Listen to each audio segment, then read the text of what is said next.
Thank you. Senator Warren. Thank you, Mr. Chairman. Mr. Sloan, when you were named CEO after the fake account scandal, you were asked why a career as a Wells Fargo insider like you, why that made you the right person to fix the fundamental problems at the bank. And you said, quote, "Because I've been making change for 29 plus years at Wells Fargo." So I want to take a look at your time at Wells Fargo. From 2011 to 2014, the height of when Wells Fargo was cheating customers by opening fake accounts, you served as the chief financial officer. And as CFO, you spoke to potential Wells Fargo investors a lot. On those calls, you aggressively promoted Wells Fargo's ability to open up new accounts, didn't you? No, I didn't. No, you didn't? No. Well, here are the transcripts from all of the investor earnings calls that you participated in from 2011 to 2014. I've read through them, and on these calls, no one, not even John Stumpf, who was the CEO at the time, bragged more about Wells Fargo's ability and commitment to open new accounts for existing customers. In the April 2011 call, for example, I think I've marked that one, you said, "I can't wait to get a credit card in every one of our credit-worthy customers' wallets." Nothing about whether your customers wanted or needed a Wells Fargo credit card. All that mattered was opening new accounts. So while you were bragging to investors about opening new accounts on these calls from 2011 to 2014, you also personally owned roughly 2 million shares of Wells Fargo stock. Is that right? Senator, I don't recall how much stock I owned in Wells Fargo. I'm a very proud shareholder. It's actually in your SEC filing. Sure, So it's public. if that's all out there. accurate, then 2 million shares. So it looks like you had a really good thing going. Talk up Wells Fargo's ability to open new accounts, get investors excited, and hey, if the stock goes up by $1, you make a cool $2 million. Then, in December 2013, almost 3 years into your time as CFO, the LA Times published a long article on the relentless pressure Wells Fargo put on employees to open new accounts. The article was based on a review of internal Wells Fargo documents, court filings, interviews with more than 30 current and former Wells Fargo employees. The article specifically said that employees had opened fake accounts in response to this pressure. Now, you were interviewed for that piece, Mr. Sloan, and you said, quote, "I'm not aware of any overbearing sales culture."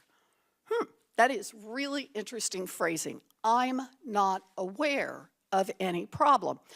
So when the LA Times came to you and showed you concrete evidence of a terrible problem with fake accounts at your bank, did you launch an investigation into the issue before brushing it off?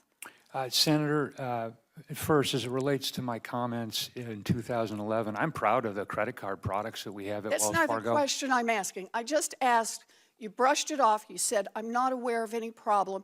Did you open an investigation when someone laid out evidence of fake accounts? Senator, that in that interview, to the best of my recollection with the LA Times, they didn't provide me with any information. It was soon after that, as I mentioned, so I in take that 2013. as a no. So That's when correct, you were asked because this by that question, you did not open an interview. You did not open an inquiry into it. Is that right?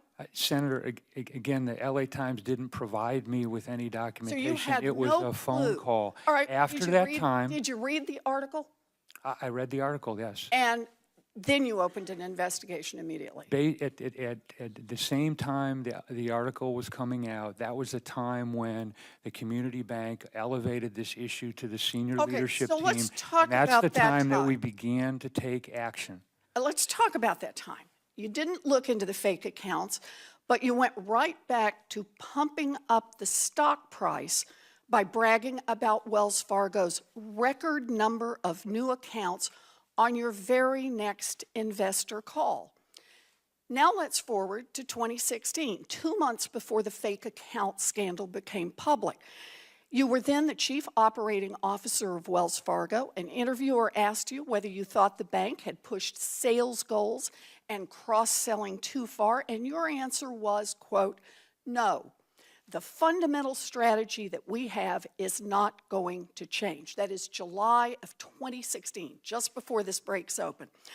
According to Wells Fargo's own investigation, by July of 2016, you knew that thousands of employees had been fired for opening fake accounts and other sales violations.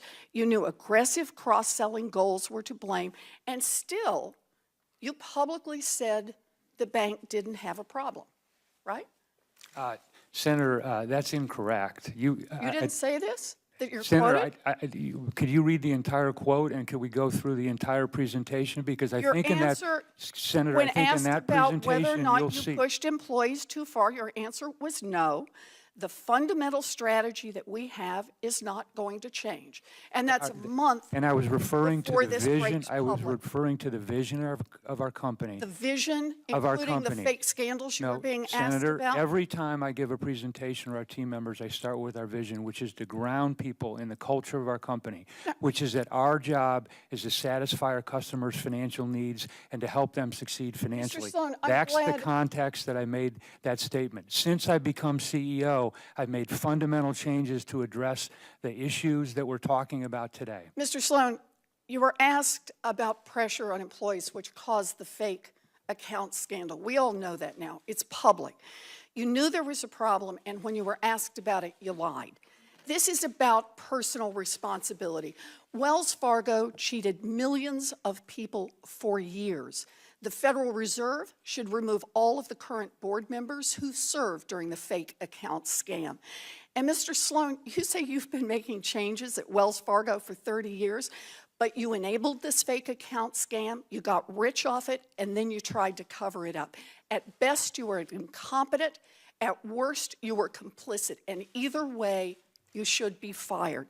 Wells Fargo needs to start over, and that won't happen until the bank rids itself of people like you who led it into this crisis. Thank you, Mr. Chairman. Mr. Chairman, could I respond to that? Yes, you may. Okay. I want an equal amount of time. Senator, a couple things. First, and I'll get to your criticism of me in a moment, but first let's talk about the board. I think the board has taken very important steps in terms of a thorough, independent investigation that's been made public. Right? That's number one. Number two, the board has taken very strong action in terms of executive accountability that is unfortunately some of the highest in corporate American history. Again, unfortunate. So I don't believe that your criticism of the board are accurate. As it relates to me, again, I think the reason that I'm the right person to run this company today, notwithstanding your criticism, is because I have been making change at this company for 30 years. I have made mistakes. I certainly haven't been perfect. But I think having that knowledge of the company, having the ability to make the change, the actions that I've taken since I become CEO 11 months ago have made fundamental change at this company. So I'm not afraid to make hard decisions when it's needed. And I have the support of 270,000 people. That's why I think I'm the right person. Can I just make a short comment on this? Very I know we're over, but you really want to say, are you kidding?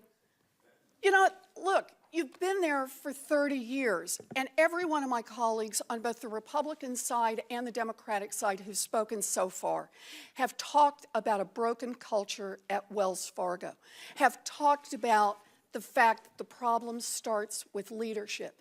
The people who were there and leading Wells Fargo during the time of a years-long scam and multiple scams, as our chairman pointed out, those people should not be left in charge of this business. And when you promoted exactly what was wrong with this bank over and over and over. You went to the stock market and you bragged about it. You made money personally off it. When you were asked about it, you did not tell the truth and you tried to cover it up. Wells Fargo is not going to change with you in charge.